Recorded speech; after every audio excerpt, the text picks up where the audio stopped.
This is Cruise Control. Your on-air automotive magazine with co-hosts Fred Staub and Les Jackson. Everything you need to know about new and used cars. Industry news. We'll fix or repair your car on the air. Fasten your seatbelts and let us take the wheel. Now, your ride is about to begin. Because you're on Cruise Control. Cruise Control. Cruise Control.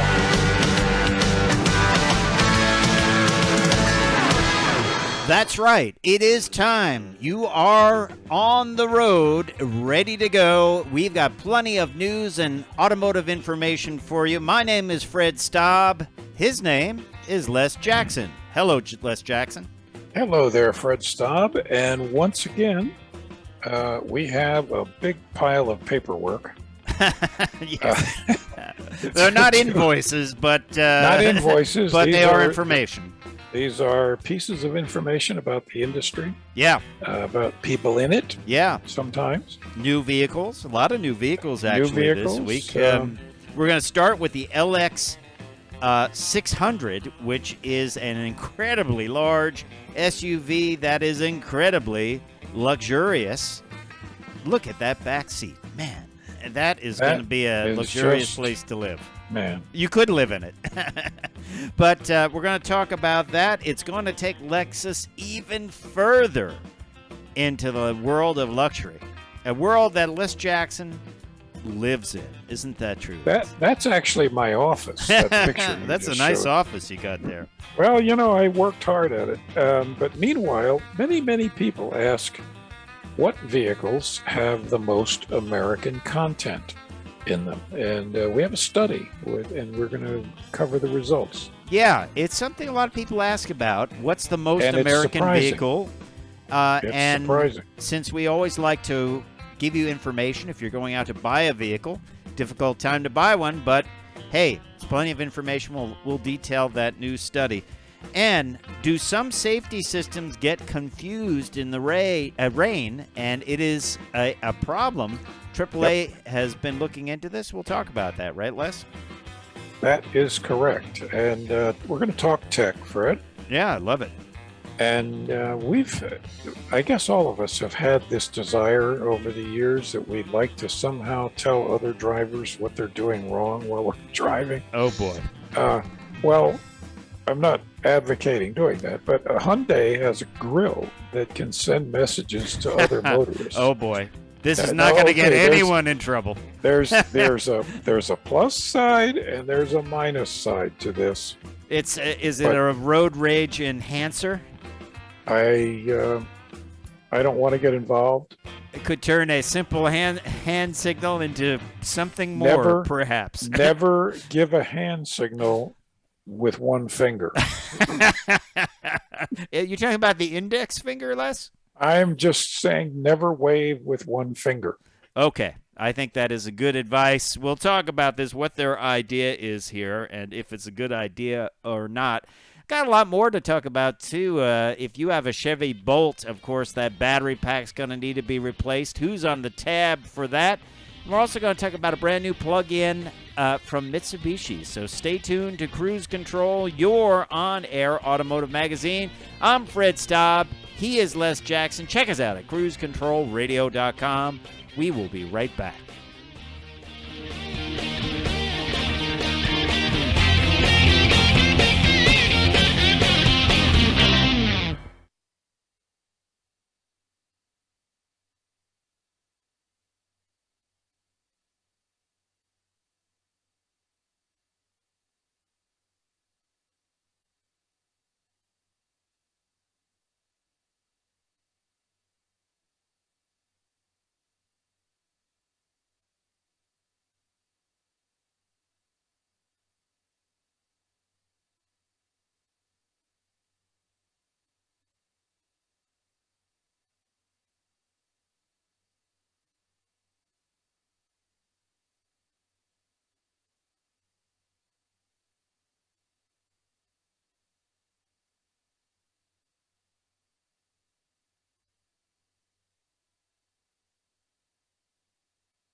Cruise Control.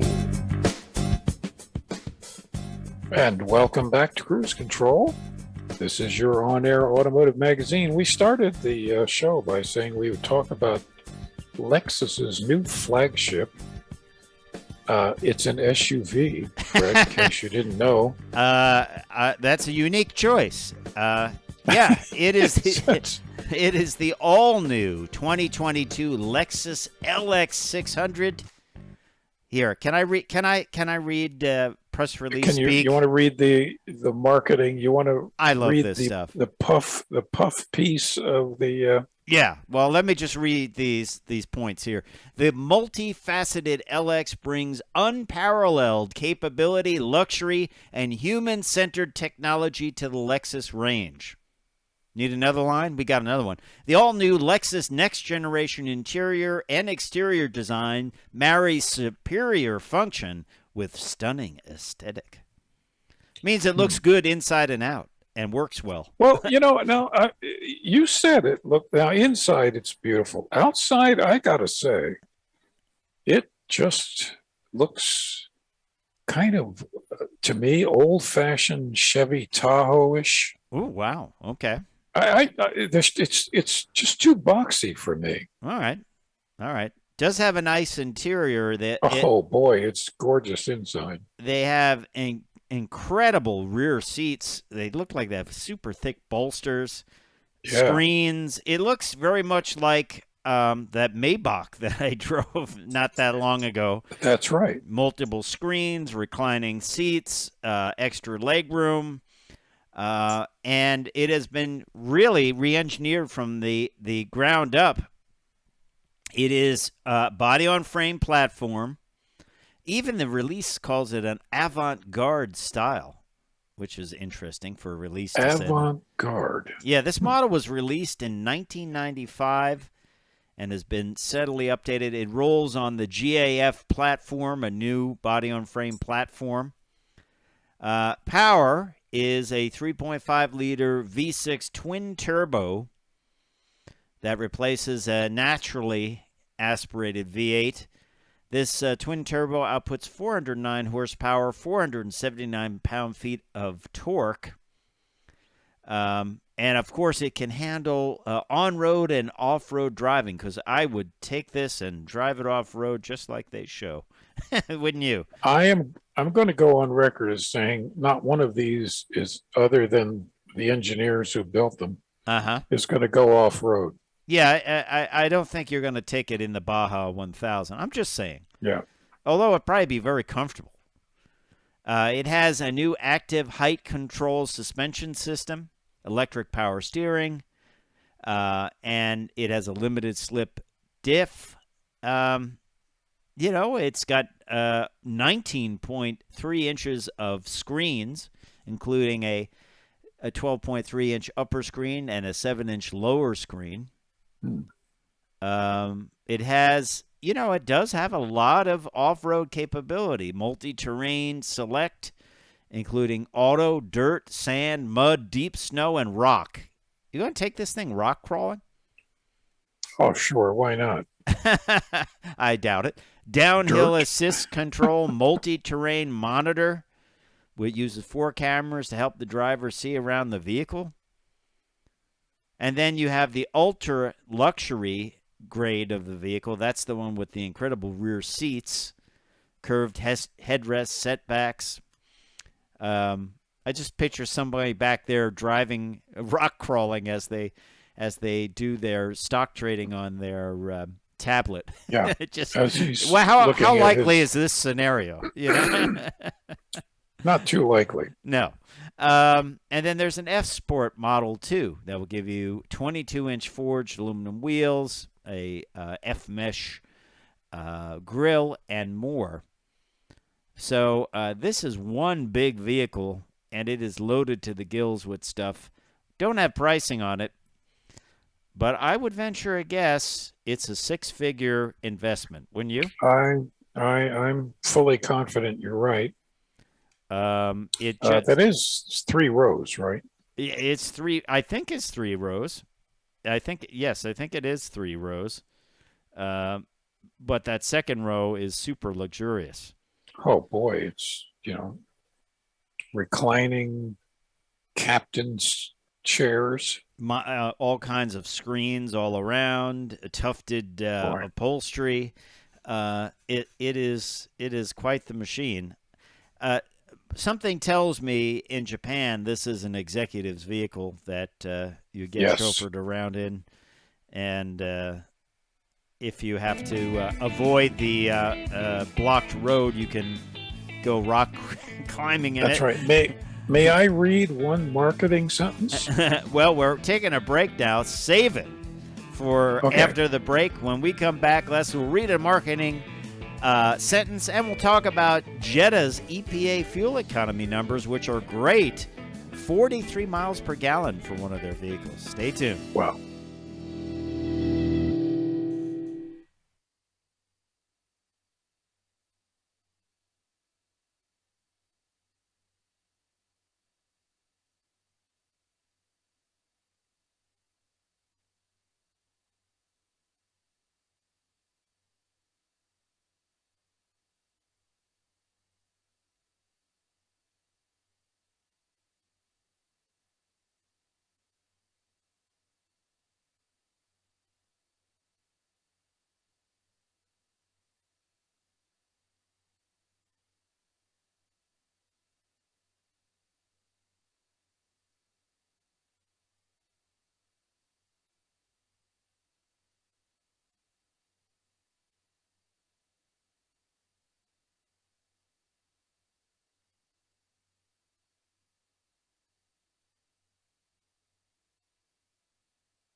Cruise control.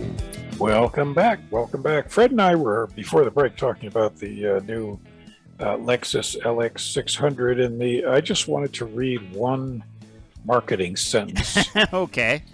about The pros. because you get the all marketing the fun. pros, yes. Marketing pros. This is about the interior. It's a product of relentless imagination and human-centered design. No surface is overlooked and have been carefully crafted for a seamless and intuitive guest experience. I'll translate that to you. It's got really nice seats. I think that's what they were saying. Yeah. Boy, I mean, It's got really upgraded upholstery, and you'll like sitting That's there. right. The seats feel good. Yeah, that's right. Yeah, well, hey, people get paid big bucks to write that stuff. What can you say? I'm guessing 130,000. Yeah, I think it's going to be way up there if you load it all up. Yeah, I agree. Let's talk about something a little more affordable, like the Volkswagen Jetta. Great car. Yes. You would like those. Great car. Great car. Out this week, the 2022 Volkswagen Jetta estimated fuel economy ratings for all models, and some of them get some incredible numbers. Matter of fact, they all do. They're rated from 29 miles per gallon city to 43 miles per gallon highway. That's for 6-speed manual. And S models with the 8-speed automatic transmission are estimated 31 city, 41 highway. And that is pretty amazing, I have to say.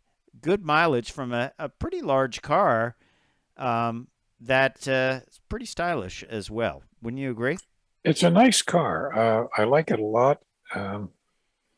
I was in one just before the pandemic. I was out at Volkswagen's U.S. headquarters near Dulles Airport. And I just thought the car was a great value. They gave me a T-shirt that says, "Better get a Jetta." Better get a Jetta. Better get a Jetta. And I gave it to a neighbor who bought a Jetta. Ah, so first they got the T-shirt, then they got the car.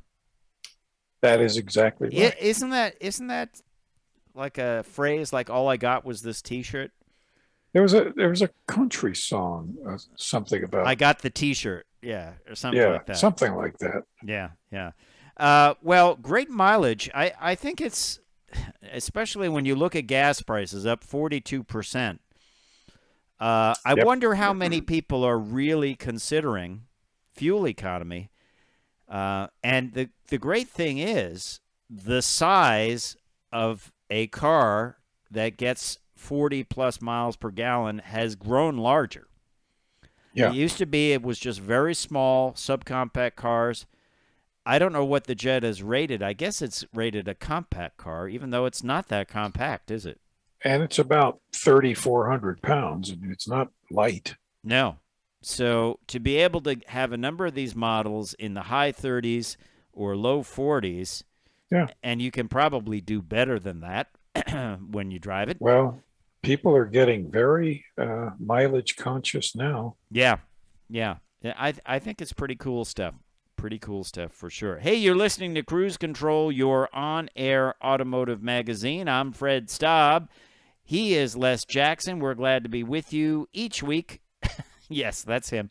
And Just pointing out. We got plenty more to talk about, including this new study about the most American vehicles. And now, if you're going out to buy a vehicle, if you can find one, which is a little bit difficult, you might want to know what vehicle has the most American content, right, Les? Is that something that you're interested in? Well, so many people say, well, I want to buy American. I prefer to buy American. But what a lot of people don't understand is that,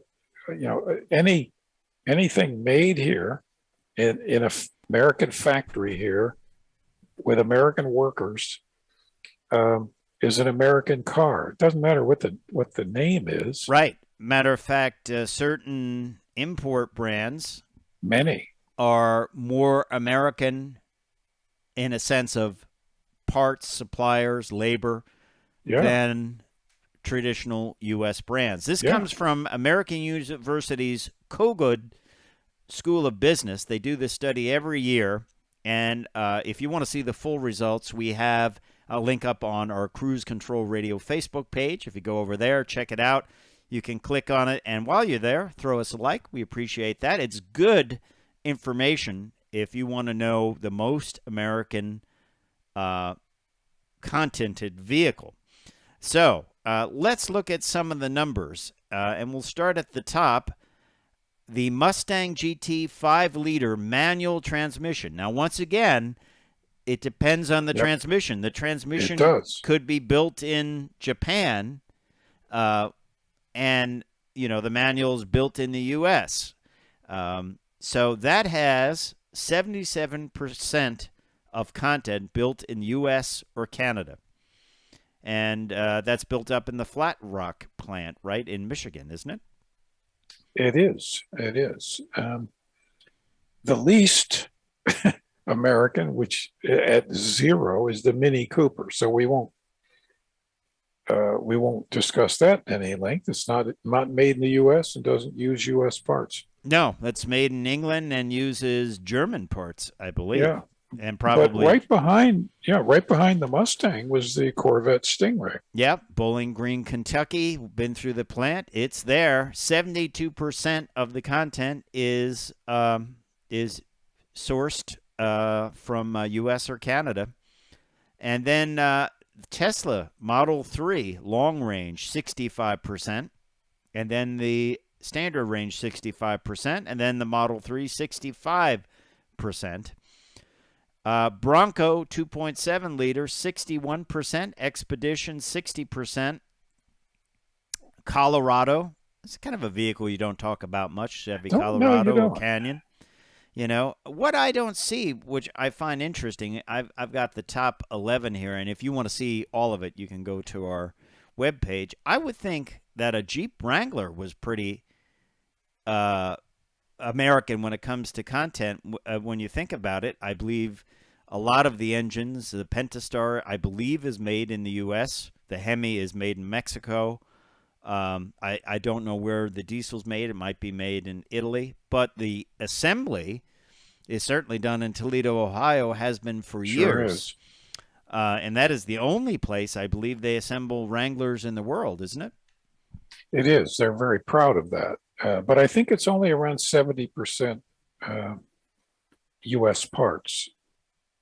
And here's an interesting thing in the study. And once again, you can read the study. We have the COGOD or COGOD Auto Index is the best way to put it. Yes. And that is linked to it's up on our Facebook page, Cruise Control Radio. It was surprising. They found that the BMW SUVs assembled in South Carolina, like the X3s and X5s, the only place that builds them, has less U.S. content than a Chevy Cruze hatchback or a Chevy Blazer assembled in Mexico. It's just another factor when buying a vehicle, where it's built and where the major components come from. None are 100% U.S. I wonder when the last time that was, when there was a vehicle that was 100% sourced from the U.S. People say Harley Davidsons. Nope, they got a lot of Japanese content. I would think probably the late 80s, maybe. Maybe.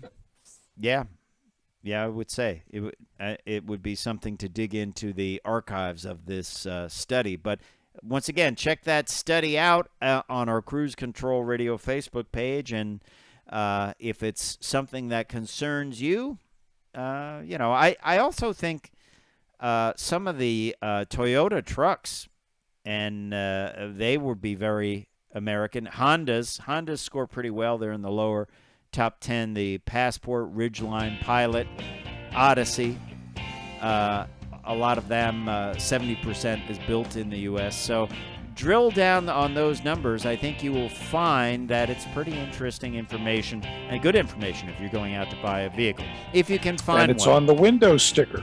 It's on the window sticker, too. Hey, we will be right back with more Cruise Control. When we come back, we'll talk about safety systems getting confused in the rain. Stay tuned.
Back to Cruise Control, your on-air automotive magazine. I'm Fred Staub. He is Les Jackson. A couple of automotive journalists kicking around ideas and news and tips to help you buy vehicles if you're planning on buying one. Of course, one of the most difficult times ever to buy a new vehicle because you just can't get them. I often wonder, Les, we were talking about the LX600, we talked about the Kia Forte, and we're going to talk about this new Mitsubishi coming out. How available and when will these vehicles be available? Typically, we would talk about a new vehicle, and 2 or 3 months later, or maybe a month later, they'd have an event to launch it, and then it would be available, and that would be it. But nowadays, I wonder how available these vehicles are going to be with the chip shortage. That could continue at least into 2022, the middle of it, and maybe as far as 2023, right? Certainly. That's just the sad truth. Yeah, I don't know. But let's talk about a really cool vehicle from Mitsubishi. We've told you a little bit about this, and we're going to talk more about it. It's going to be revealed the end of the month. And it is the plug-in hybrid Outlander. It will be have, I believe, I don't see it here, and maybe this hasn't officially been announced, but I think it's going to have something like 32 miles of all-electric range. Has that cool two-tone look. I like it with the black roof. Yep. I do like that. Yeah. I think this is going to be a very, very cool vehicle. It's going to be available, they say, in the U.S. in the second half of the calendar year 2022. Of course, it will have the wheel on the other side. This is the version for China. Yes, that would be preferable. Yeah. And it is a good-looking vehicle, and that plug-in hybrid capability is gonna be something that I think is going to be enjoyed by a lot of people. 32 miles of electric power or thereabouts. It has already won, the new Outlander has already won awards 10 Best Interior winner for 2021. And I think Mitsubishi is really, really, really bringing out some cool product. And we'll talk more about this once it's revealed. But it is pretty exciting. And if you have a big plug-in vehicle these days, I think it's kind of a smart move. Of course, once the electricity runs out, it becomes a regular hybrid, and saving some gas is not a bad thing these days, is it? Not at all. It is, as you have said many times, the best choice. Yeah. Well, let's talk a little bit about the Chevy Bolt, which is a full electric. And this is an article, I believe it was from CarBuzz. They refer to it as GM's cheerful little electric crossover. I believe it is. I think it's a great way to get into electric cars, or was, because they're not building it right now, because not of GM's fault. It was LG, the battery supplier's fault. They have to replace the batteries in every Chevy Bolt. If you have one, you've probably seen the directives. That you can't charge it up all the way. Don't leave it inside. There's a fire risk. Well, LG is going to replace every battery in a Chevy Bolts that have come out. They say that's going to cost them $1.9 billion. I mean, it's defective stuff. They got to replace it. Yeah. Right? Yeah. Here's the scary thing.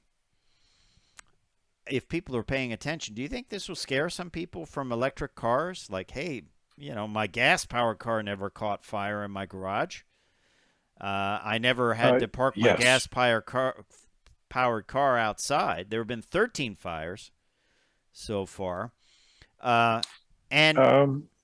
People around the country are neighbors of people with Bolts, for instance, around the country are putting signs on the Bolt owner's car saying, "Please don't park this close to my car." Well, I mean, in you look at this Really? situation, they tell them to do that. If you park in a parking garage, park on the roof. Don't park in a one of the other levels.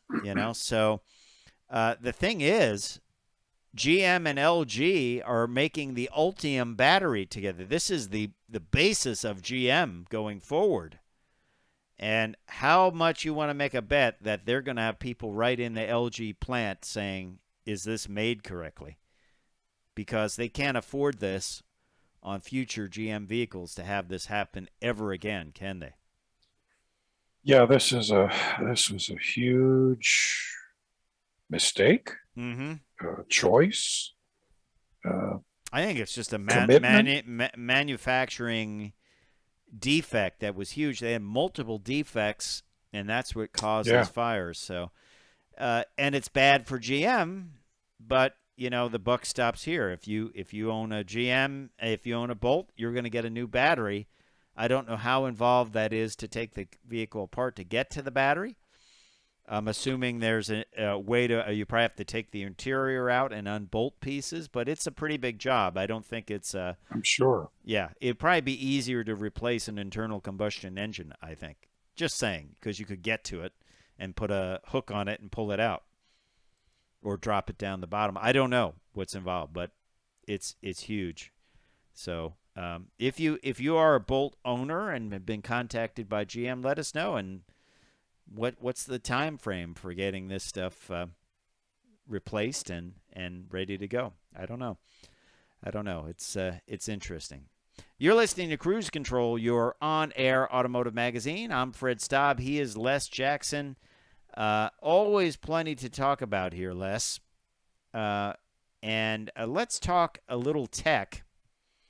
I know you're still excited about the retractable exhaust system, aren't you? I'm going to go buy one this afternoon. Yeah. Well, this one from Hyundai was also uncovered by CarBuzz. They've looked at the filings for these things, and it is a grill that can send messages, especially on an electric car. You don't need an actual grill, so you can use that space for other things, although I do think a car needs something that looks like a grill. It's part of the face. It would be like having no mouth. So they're thinking that they could relay messages to other vehicles about the mode the car is in. I'm speeding up. I'm slowing down. I'm stopping at a stoplight. Or if you step out in front of it, it will say stop, something like that. Just think of the other messages you could send drivers. Well, I think properly used, this is a good idea. Sort of like warning lights. It's almost like the modern version of a warning light. Yeah. But it's an interesting concept to use that space for something else, isn't it? That grill space. True. Yeah. So go. Go. I am accelerating.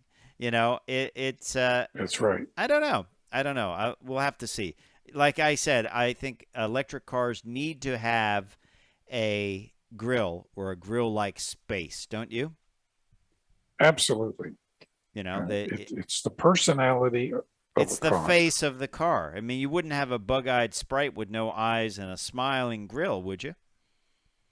No, of course not. Yeah. So it has to be there, and cars look like they have an attitude. A lot of them make them, though, with the evil eye. The top of the eye of the headlight's flat, so it looks evil. I think it looks like they're grimacing, don't you? Yeah. Neat. Is there a reason for that? Do you think that they're like that? I don't know. I don't think so. I think it's just style. Style and that, yeah. Let's continue on. Let's continue on some talking tech, including Porsche's 3D printed bucket seats. They are 3D printed body form full bucket seats. that have been shown in the Mission R electric racer concept, but this is something you can customize in your Porsche, make it your own, 3D printed. Each seat costs $3,100. But you can make it your own. They're eco-conscious. They feature sandwich construction. And the idea of personalization, I think, is just going to take the auto industry by storm. We saw the special stencil-free painting from BMW last week. Now we're seeing custom seats, 3D printed from Porsche. I think this is a trend we're going to see more and more of. Hey, more cruise control when we come back.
Yes,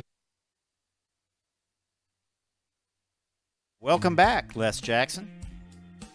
Welcome back, Fred Staub. Let's talk about a new study from the AAA, the American Automobile Association. And this one is an interesting one because you and I talk a lot about safety systems, driver assistance technology, crash mitigation, automatic braking, things like that. They say it can fail in the rain. This is according to their new crash study. Vehicle systems that rely on sensors and cameras to see road markings and other cars are vulnerable to environmental factors like the rain, according to Greg Brannon, AAA's Director of Automotive Engineering and Industry Relations. So for this test, they used a 2020 Buick Enclave, a 2020 Hyundai Santa Fe, a 2020 Toyota RAV4, and a 2020 Volkswagen Tiguan. No test car crashed, but when researchers turned on simulated rainfall, 17% of the test runs resulted in crashes at speeds of 25 miles an hour. So they were fine in the dry. When they turned on the rain, they caused problems. Researchers simulated rainfall in vehicles' field of vision by using a device involving a spray nozzle that obscured the sensors in the windshield, and that caused problems. As for lane-keeping technologies, vehicles cross lane markers 37% of the time during ideal conditions in the AAA test, and that rate jumped 69% once rain was added. Now, that part I have experienced, but the other systems, the intelligent cruise control and so on, everything I've driven with that system on, hitting into rain, heavy rain, they've disabled themselves, and a warning has come up on the dash saying not available at this time. I've seen that before, although I've also driven vehicles in the rain. That's that bad type situation at night where you cannot see the lines and everything just looks like you're driving on water. It's shiny black. Very difficult to drive, especially on unlit roads. And I've used lane keeping on a variety of vehicles that I've tested, and it worked great. As a matter of fact, it saved me because I can't see the lines and it could see them. So my experience has been for the most part, I would agree. But I have been in a few that crossed the line. They finally told you, put your hands on the wheel. It's not working. Yeah. I'm not sure where I am. Yeah. But this is why all of this is level 3 autonomy right now. All of that engineering has to be worked out. Yeah. Well, what would they do? I mean, couldn't they put something in the paint on the lines of the roads, like some kind of metallic material or some kind of... They're experimenting with that at the Federal Highway Administration, right up the road from me, next to the CIA. They're experimenting with that paint right now. Yeah, and that would solve the problem because I have experienced this in rainstorms.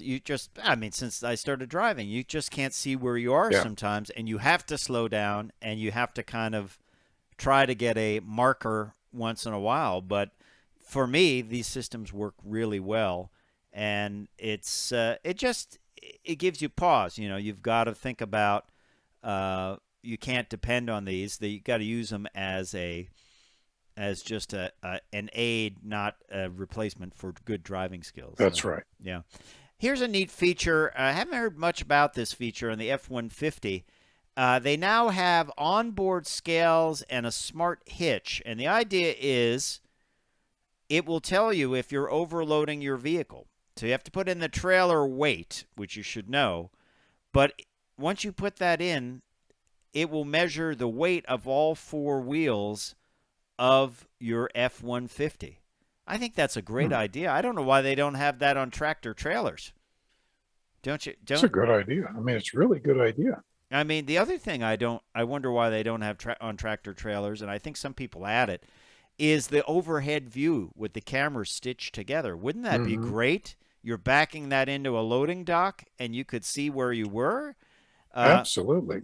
I just don't know why they don't do that. And it could be put on trailers, it could be put on some kind of plug, and you could just look up in your monitor and say, yeah, I'm lined up. I'm gonna be fine for that. I mean, I know a lot of drivers are really good at that, but especially when they do what they call a blindside backing, where you can't see the other side because there's a truck there or some obstacle. I think this would be a lot better than stopping, getting out, looking. Am I right? Am I not right? And I just wonder why they don't do that. Maybe they will. I think they will. I think they're working on it. Yeah, I think they're working on it, and it has to be something very, very robust that can take that kind of abuse. When will we see something level 4? What's your prediction as far as autonomous driving? We'll start seeing level 4 in about 2 to 3 years. Mm-hmm. Would have been sooner, but we lost a year and a half.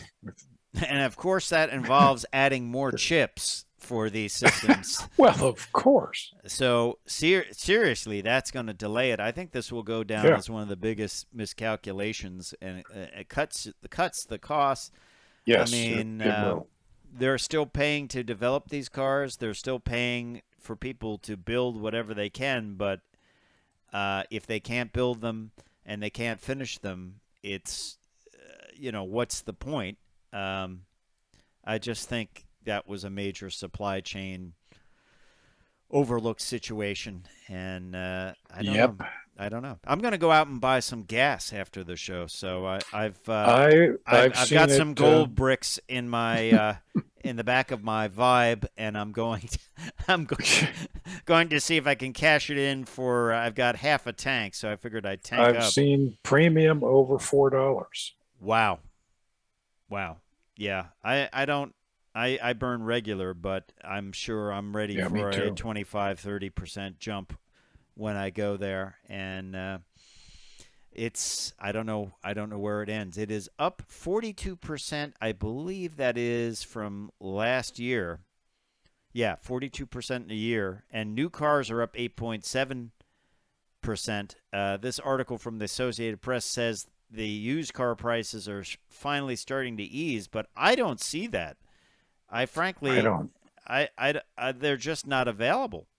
And, you look at certain cars are $8,000 higher than they were last year. I mean, that's not easing. No, or that's not like a small bump in price. That's like, and a lot of these cars are older cars, 70, 80, 90,000 miles.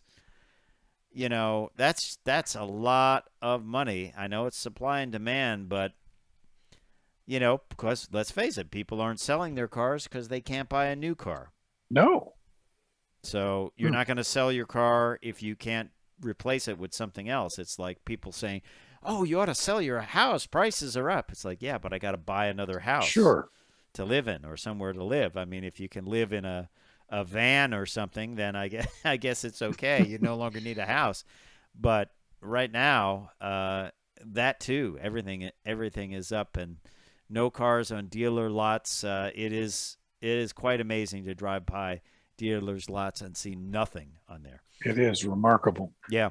Hey, we appreciate you listening to Cruise Control Radio. Don't forget, check us out at cruisecontrolradio.com, where you can like us on Facebook, follow us on Twitter.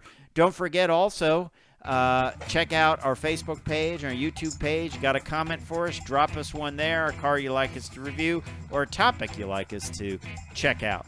Hey, it's time for me to say I'm Fred Staub. I'm Les Jackson. We're going to see you down the road. Bye.